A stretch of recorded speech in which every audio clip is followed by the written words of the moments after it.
Бүгін ішкі істер министрінің бірінші орынбасары Марат Қожаев мас жүргізушіні тоқтатып, қаншама тұрғындардың өмірі мен денсаулығын қорғап қалған Архат Рахишевке президент жарлығымен екінші дәрежелі айбын орденін табыстады.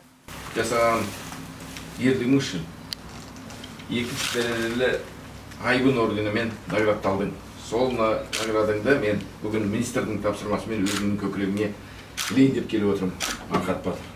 Мамандандырылған патрульдік полиция батальонының қызмет аға инспекторы өткен жылдың желтоқсан айында асқан ерлік көрсетіп, жол қауіпсіздігін сақтап қалған болатын. Ол елорданың Қошқарбаев көшесінде ережені өрескел бұзып, апатты жағдай тудырып келе жатқан жүк көлігін байқайды.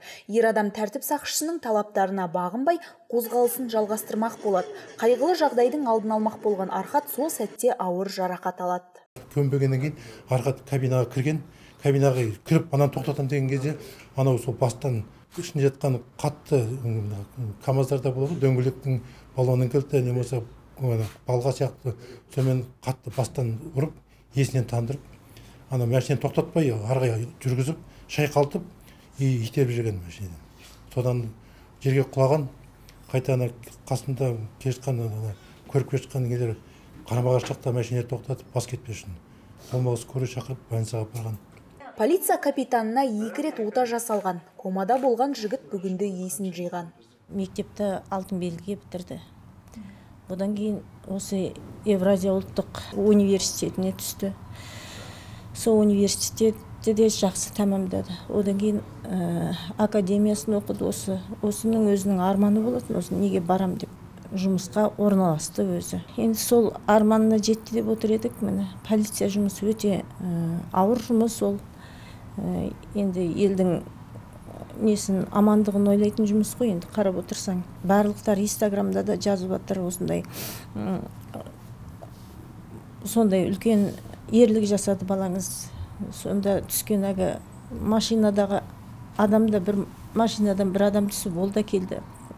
Келіп есік ашып ол да айтты, мен бала шағаммен келе жатқам, мені басып кете жаздады деп. Сондай тағы да бір кісілер келіп айтты, осылардың бәрі куә болды. Біз оны артынан барып естідік, осының бәрі. Енді баламның осындай ерлік жасағанына қатты қуанамын. Әйтеуір ел азаматы болғанына қуанамын.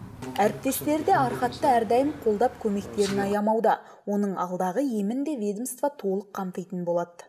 Больницада мен өзім жанында болдым, көрдім, қандай болғанын. Больницадағыларға да бізде өзіміздің департаменттің больницасы мыңда бір рахмет. Және де кардиохирургияда, жаңағы неврологияда, бүкілінде біз өзіміз барып, осы уақытқа дейін 24 сағат менімен связьда, постоянно жанында көмектесіп жүрміз. Мас күйде көлік тізгіндеген жүргізуші 8 жылға бас бостандығынан айырылды. Енді ол өзінің жасаған әрекеті үшін толықтай заң алдында жауап береді.